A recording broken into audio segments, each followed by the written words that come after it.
Hello दोस्तों, welcome to our YouTube channel math with Manoj. पीछे वाली क्लास में हमने सिंपल इंटरेस्ट का चैप्टर स्टार्ट किया था भाई। आज उसी क्लास को कंटिन्यू करते हैं। तो जिन भी बच्चों ने पीछे की क्लास नहीं देखी वो पीछे वाली क्लास जरूर देख लें भाई। वहाँ से आपके कंसेप्ट क्लियर होंगे, तभी आप लोग इन क्वेश्चन को समझ पाएंगे। और इन सभी क्वेश्चन की पीडीएफ आपको नीचे डिस्क्रिप्शन से मिल जाएगी। जो नए बच्चे चैनल पर आए हैं भाई और मैथ की प्रिपरेशन करना चाहते हैं तो वो चैनल को सब्सक्राइब जरूर कर ले। तो फर्स्ट क्वेश्चन है भाई, बहुत ही इंपॉर्टेंट क्वेश्चन है, पीछे सीजीएल में आया भी है। तो इसको देखें कैसे करते हैं। एक राशि पर 10 वर्ष का साधारण ब्याज 3130 रुपए है। यदि 5 वर्ष बाद मूलधन 5 गुना हो जाता है तो 10 वर्ष के बाद कुल कितना ब्याज प्राप्त होगा भाई। सिंपल सा क्वेश्चन है भाई, सिर्फ एक कंसेप्ट को समझे। देखो ब्याज क्या होता है भाई, आप लोगों का इंटरेस्ट क्या होता है, मूलधन गुणा में दर गुणा में समय, यही होता है भाई। यदि दर और मतलब तीनों चीजों में से दर और समय क्या है, कांस्टेंट है, यानी कि ये दोनों चेंज नहीं हुए भाई, सेम है। तो जो इंटरेस्ट है, ब्याज है, वो सीधा किस पर डिपेंड करेगा, मूलधन पर। मान लीजिए कि कांस्टेंट कुछ भी ले सकते हैं भी आप लोग, इनकी जगह दोनों एक एक हैं तो इनका कोई फर्क नहीं पड़ेगा भाई। मान लिया कि पहले मूलधन था 100 रुपए और 1% की दर थी, यानी कि दर सेम थी, और 1 साल का समय था तो ब्याज कितना मिलता था, 1 रुपया मिलता था। उसके बाद हमने मूलधन को 3 गुना कर दिया, यानी कि 300 कर दिया। दर वही है पहले वाली, समय वही है। तो अब कितना हो गया भाई, ब्याज कितना मिलेगा, 3 एकम 3 मिलेगा, यानी कि पहले 1 मिलता था, अब मूलधन 3 गुना हो गया तो ब्याज भी कितना हो गया, 3 गुना। यानी कि अगर दर और समय कांस्टेंट है तो आपका जो ब्याज है सिर्फ किस पे डिपेंड करता है, मूलधन पर। जितने गुना मूलधन हो जाएगा उतने ही गुना ब्याज हो जाएगा। तो इस क्वेश्चन में उन्होंने पहले दे रखा है भाई 10 वर्ष का ब्याज कितना है, 3130 रुपए है।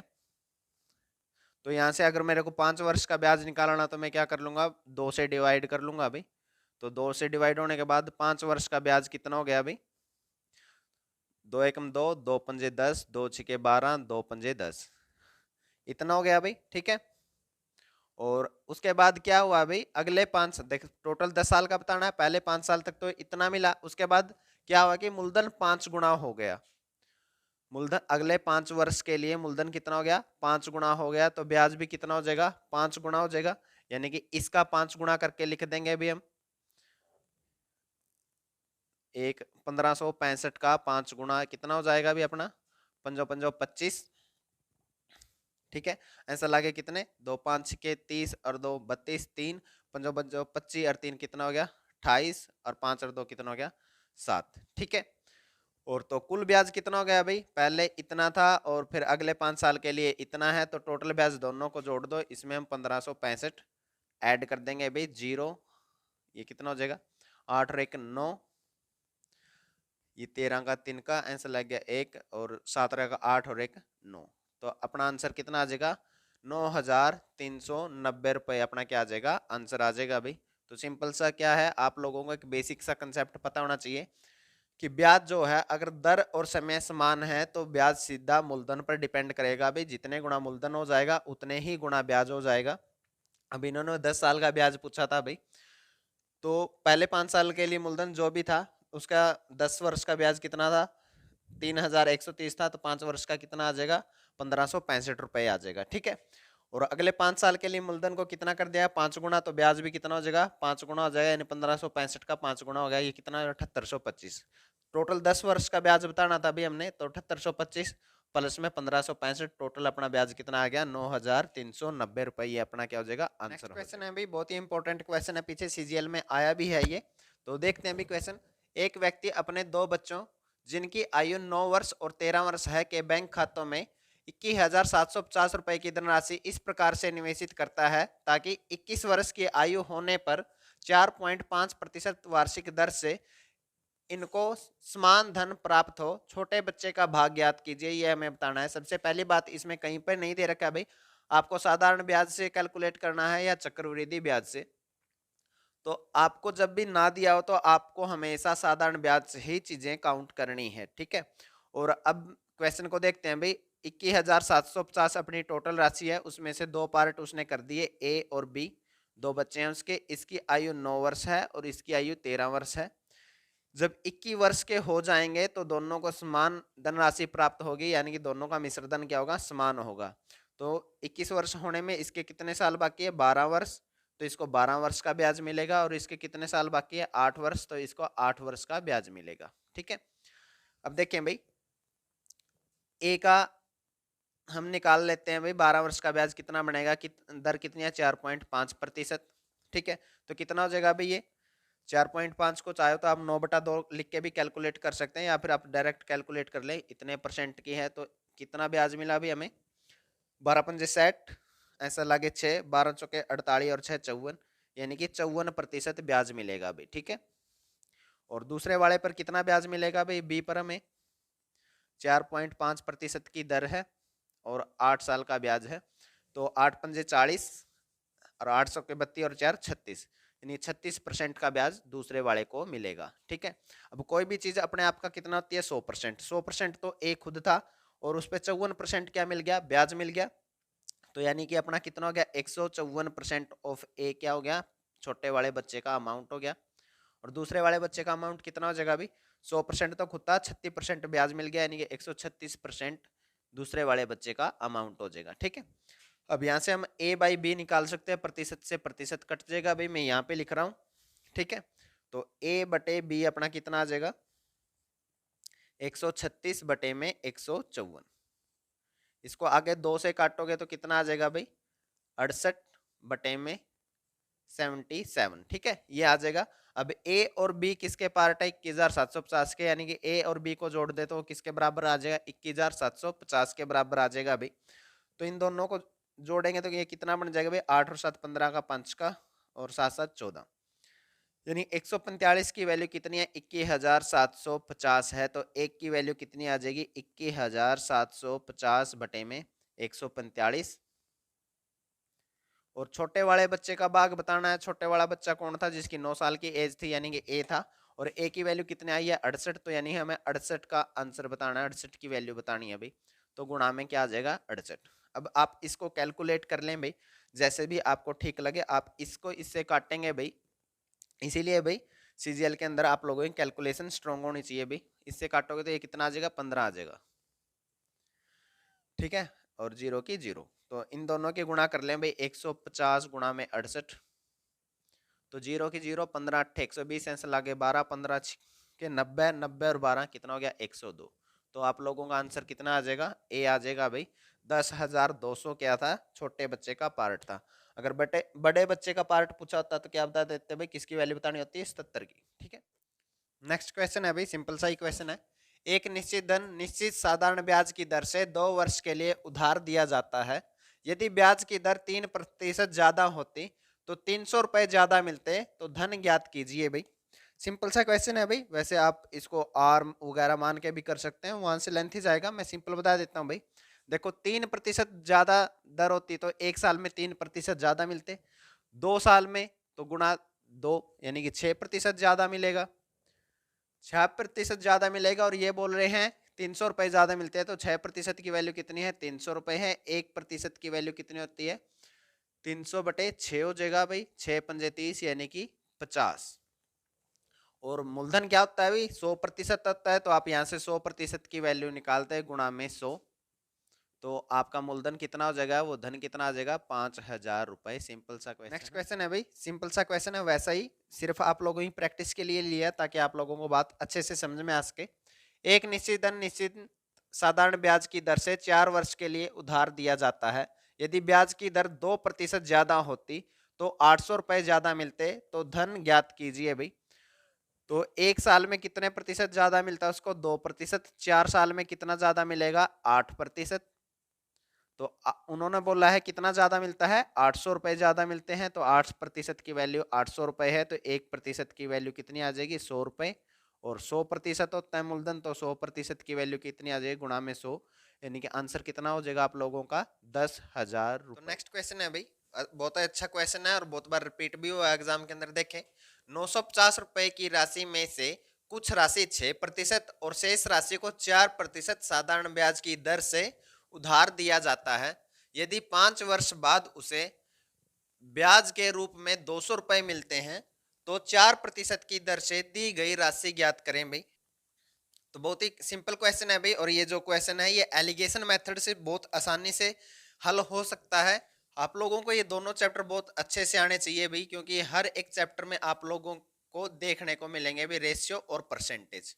तो पहले उन्हीं दो चैप्टर को अच्छे से करें, उसके बाद नेक्स्ट किसी भी चैप्टर को करें, ठीक है। अभी इस क्वेश्चन को देखते हैं। अपने पास दो टाइप है, एक है 6% वाली और एक है 4%, क्योंकि कुछ पैसा हमने 6% की दर से निवेश किया है और कुछ पैसा 4% की दर से निवेश किया है, और हमें 5 वर्ष में कुल ब्याज 200 रुपये मिला है। तो 5 वर्ष में 200 रुपये मिला है, तो एक वर्ष में कितना मिलेगा भाई? एक वर्ष का ब्याज कितना आ जाएगा अपना? 200/5, यानी कि 500 के 20, 40 रुपये। नहीं तो हर बार हमें 5 वर्ष का ब्याज निकालना पड़ता भाई, इसलिए मैंने यहीं से एक वर्ष का निकाल लिया ताकि शॉर्ट में क्वेश्चन को कर सके। यानी कि ओवरऑल एक साल का हमें ब्याज कितना मिलता है? 40 रुपये। यदि हम ऐसे देखें भाई, हमने पूरा पैसा 6% की दर से निवेश किया, तो एक साल का ब्याज कितना मिलता भी हमें? 0 से 0 कट गए भाई, आगे इसकी गुणा कर लो भाई। 6×5 = 30 और 6×9 = 54 और 3 = 57/10, यानी कि हमें तो ब्याज कितना मिलता भाई? 57 रुपये ब्याज मिलता। एक बार ऐसे कैलकुलेट करें भाई, अगर हमने पूरा पैसा 4% की दर से निवेश किया होता तो हमें एक साल का ब्याज कितना मिलता भाई? तो 0 से 0 और इसकी 4 के गुणा कर लो। 4×5 = 20, 4×9 = 36 और 2 = 38/10, 0 से 0, यानी कि फिर कुल ब्याज हमें कितना मिलता भाई? 38। तो अब क्या करते हैं एलिगेशन में? बड़े में से छोटा माइनस और बड़े में से छोटा माइनस। इस साइड करेंगे भी 40 में से 38 गए 2, और इस साइड करेंगे 57 में से 40 गए 17, यानी कि रेशियो हमें अनुपात मिल गया भाई 6% से निवेश की गई राशि और 4% से निवेश की गई राशि का। तो टोटल कितना हो गया? 2 और 17 = 19। लेकिन अपने पास टोटल पैसा कितना निवेश किया था हमने? 950। तो एक की वैल्यू 19×5 = 95, 50 आ गई। हमें बताना है 4% की दर से कितना निवेश किया था। तो 4% के नीचे कितना है भाई? 17, यानी 17 की वैल्यू हमें बतानी है। तो गुणा में दोनों साइड क्या कर देंगे हम? 17, 17×5 = 85, यानी कि 4% से निवेश की गई राशि कितनी है? 850 रुपए। ये हमारा नेक्स्ट क्वेश्चन है भाई। ये वाला क्वेश्चन भी अपना एलिगेशन से ही है। देखें, एक व्यक्ति 25,000 रुपए की राशि के 1/4 भाग को साधारण ब्याज की एक निश्चित दर पर और शेष भाग को 4% उच्च दर पर निवेश करता है।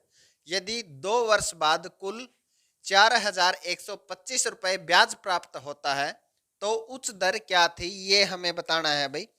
उसने पहले 1/4 भाग को, यानी कि 1/4 का मतलब 1/4, यानी कि टोटल राशि अगर 4 थी, उसमें से एक पार्ट को किसी एक निश्चित दर पर, मान ले कि 8% की दर पर निवेश कर दिया, और जो शेष भाग बचा भाई 4 में से एक निवेश कर दिया, तो शेष भाग कितना बचा? 3। उसको क्या किया? 4% उच्च दर यानी R+4% पर निवेश कर दिया, और उसे क्या हुआ भाई? 4,125 रुपए ब्याज मिला 2 साल बाद। कितने के ऊपर? 25,000 के ऊपर। तो एलिगेशन में क्या होता है? दो टाइप होती है भाई, और नीचे क्या आता है भाई? बड़े में से छोटा करने के बाद क्या आता है? अपना रेशियो आ जाता है इन दोनों टाइप का। इन दोनों टाइप का रेशियो हमें पहले से पता है। R% पर उसने एक पार्ट निवेश किया है, और बाकी जो बच गया 4 में से वो R+4 पर निवेश किया। तो रेशियो हमें पहले से पता है 1:3 आएगा, ठीक है। अब देखना है उसे ओवरऑल कितने प्रतिशत ब्याज की दर प्राप्त हुई भाई। उसको कितने मिले हैं? 4,125 रुपए ब्याज मिला है 2 साल का। तो एक साल का कितना हो गया भाई? बटे में 2 हो जाएगा। और ये पूरा ब्याज कितने के ऊपर मिला? 25,000 के ऊपर, तो बटे में 25,000। प्रतिशत के लिए गुणा में 100, और प्रतिशत का निशानी ये क्या हो जाएगी? ओवरऑल दर हो जाएगी भाई, यानी कि टोटल उसे कितनी दर प्राप्त हुई ये हमें पता लग जाएगा। इसको सोल्व आउट करोगे तो क्या हो जाएगा भाई? 4,125, ये 25,000/1 है तो पलट के नीचे आ जाएगा, और 25 दूनी 50,000 हो जाएगा भाई, और गुणा में 100।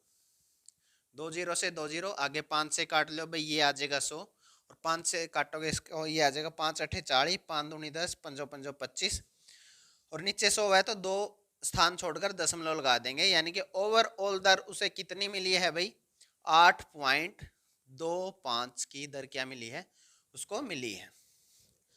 अब देखो भाई, एलिगेशन का ये मेथड आपको शायद ही किसी ने बताया हो ये बात, कि यहाँ पे जो दो टाइप होती है, जो इन दोनों के बीच का डिफरेंस होता है भाई, जो भी अंतर होता है इनके दोनों के बीच का, वो इस अनुपात में बंट जाता है भाई, जो भी नीचे अनुपात आता है, यानी 1:3 में। अब ये कितना है, 4, ये कितना है टोटल, ये भी 3 और एक कितना है 4, यानी 4 की वैल्यू 4 है, तो 1 की वैल्यू 1 आ जाएगी, कोई दिक्कत वाली बात नहीं है। तो अब देखो भाई, जब बड़े में से छोटा माइनस करेंगे तो डिफरेंस कितने का आना चाहिए, 1 का, और बड़े में से छोटा माइनस करेंगे तो यहाँ पे डिफरेंस कितना आना चाहिए, 3 का। अब देखो, ये वाली चीज मैंने आप लोगों को जब एलिगेशन समझाया था तब भी समझाई थी, कि बीच वाली चीज क्या होती है, एक से तो बड़ी होती है और एक से छोटी होती है। तो अब देखो, ये इससे ज्यादा है, यानी कि फिर बीच वाली चीज इससे तो क्या है, बड़ी है, और इस वाले से क्या है, छोटी है। और डिफरेंस कितने का है, 1 का, तो 1 का डिफरेंस है, और ये वाली चीज इससे बड़ी है, तो वो कितनी हो जाएगी भाई, इससे 1 ज्यादा, यानी कि 9.25 हो जाएगी। इसके लिए आपको एलिगेशन आना बहुत जरूरी है भाई, तो जिस बच्चे ने एलिगेशन नहीं समझा वो पहले जाके एलिगेशन की वीडियो जरूर देख ले भाई। और अगर उसने पूछा होता भाई छोटी दर क्या है, जो यानी कि निम्न दर क्या है, तो इन दोनों का डिफरेंस कितना है भाई, 3, और ये वाली संख्या जो बीच में है वो इस वाले से छोटी है, तो इस वाले से बड़ी होगी भाई, और डिफरेंस कितना होगा, 3 का, तो 8.25 में से 3 का माइनस कर देंगे तो ये कितना आ जाएगा, 5.25 आ जाएगा भाई। निम्न दर पूछी है तो आंसर कितना होगा भाई, 5.25%, और उच्च दर पूछी है तो आंसर हमारा कितना है, 9.25%। जिसने पहले एलिगेशन नहीं समझा भाई, उसको शायद सारी बातें दिमाग के ऊपर से गई हो, इसलिए पहले एलिगेशन जरूर समझ ले, उसके बाद इन क्वेश्चन को ट्राई। नेक्स्ट क्वेश्चन है भाई, सेम वैसा ही क्वेश्चन है जैसा पीछे किया था। देखिए भाई, एक व्यक्ति कुल 45,000 रुपए की धनराशि उधार लेता है। इस धनराशि का एक भाग वह 10% तथा शेष भाग 12% साधारण ब्याज की दर से उधार लेता है। यदि 3 वर्षों के बाद वह कुल मिलाकर 59,940 रुपए भुगतान करता है तो 12% की दर से उधार ली गई राशि बताइए। तो सेम पीछे वाला क्वेश्चन है भाई। देखें, अपने पास दो टाइप है, एक है 12% वाली और दूसरी है 10% वाली, ठीक है। और हमें 3 साल का ब्याज कितना दिया भाई, ये तो हमें मिश्रधन दे रखा है, यहाँ से ब्याज निकाल सकते हैं भाई हम, 59,940 रुपया क्या था, मिश्रधन, और इसमें से हम अगर मूलधन घटा देंगे जो कितना है 45,000, तो अपना 3 साल का क्या आ जाएगा, ब्याज आ जाएगा भाई। ये कितना हो जाएगा, 0, 4, 9 और ये 4 और 1, 14,940 रुपये 3 साल का ब्याज है। तो 1 साल का ब्याज निकालना है तो क्या करेंगे भाई, 3 ही साइड आके डिवाइड में हो जाएगा, ये 14,940 बटे में 3 हो जाएगा। 3 से इसको कैंसिल आउट कर लें भाई, 3 चौके 12, 3 नीम 27, 3 अठे 24, 0, यानी कि 4980 रुपये 1 साल का ब्याज हो गया। अब हमें क्या करना है, हमें मान लेना भाई, एक बार हम पूरी धनराशि को 12% के हिसाब से ब्याज पर देते तो 1 साल का ब्याज कितना बनता अपना, तो ये कैलकुलेट कर लेंगे भाई, 2 जीरो से 2 जीरो, 0 की 0, 12 पंजे 60, ऐसा लगे 6, 12 चौके 48 और 6 54, तो अपना ब्याज कितना होता है, 5400 रुपये होता है। एक बार मान लो कि हम पूरी धनराशि को किस पर ब्याज पर देते हैं भाई, दूसरे वाली दर यानी कि 10% पर, 45,000 रुपये का 10% की दर के हिसाब से 1 साल का ब्याज कितना आ जाएगा भाई, 0 से 0, 0 0, तो ब्याज कितना आता है अपना 4500 रुपये। लेकिन रियलिटी में हमने ब्याज दिया कितना है भाई, 4980 रुपये, तो वो बीच में जो रियलिटी में दिया है वो बीच में लिखते हैं भाई, और जो दो दर दे रखे हैं उनका अलग अलग। अब क्या करना है, बड़े में से छोटा माइनस और बड़े में से छोटा माइनस, इस साइड करेंगे भाई, 4980 में से 4500 घटाएंगे तो ये कितना आ जाएगा, 480, और इस साइड माइनस करेंगे तो कितना आ जाएगा भाई, इसमें से इसको माइनस कर लो भाई, 9 8 0 0, 10 में से 8 गए 2, और ये रह जाएगा 13, 13 में से 9 गए 4, और 4 में से 4 गए 0, ठीक है। अब 0 से 0 भाई, रेशियो में हम काट तो सकते हैं, 6 से काट लो, 6 48, 6 7 42, यानी कि रेशियो कितना है, 8:7। टोटल कितना हो गया, 8 और 7 15, 15 की वैल्यू हमें कितनी दे रखी है, 45,000, क्योंकि टोटल अपनी अमाउंट कितनी थी, 45,000, तो एक की वैल्यू 15 आती है, 45 कितनी आ जाएगी, 3,000। हमें बताना है भाई 12% की दर से कितना उधार ली थी। तो 12% के नीचे वाली संख्या 12% की है और 10% के नीचे वाली 10% की है। तो 12% के हिसाब से कितने ली थी 8, एक की वैल्यू 3000 है तो 8 की वैल्यू बता देंगे गुणा में 8 भाई 8 थी 24। तो 12% के हिसाब से कितनी धनराशि उधार ली थी उसने 24,000 रुपये। ये हमारा तो आज के लिए इतना ही भाई। इन सभी क्वेश्चन की अपनी नोटबुक जरूर बनाएं भाई, प्रैक्टिस करते रहें। और जो भी नए बच्चे हैं और मैथ की प्रिपरेशन करना चाहते हैं वो चैनल को सब्सक्राइब जरूर कर लें। ऑल द बेस्ट, जय हिंद।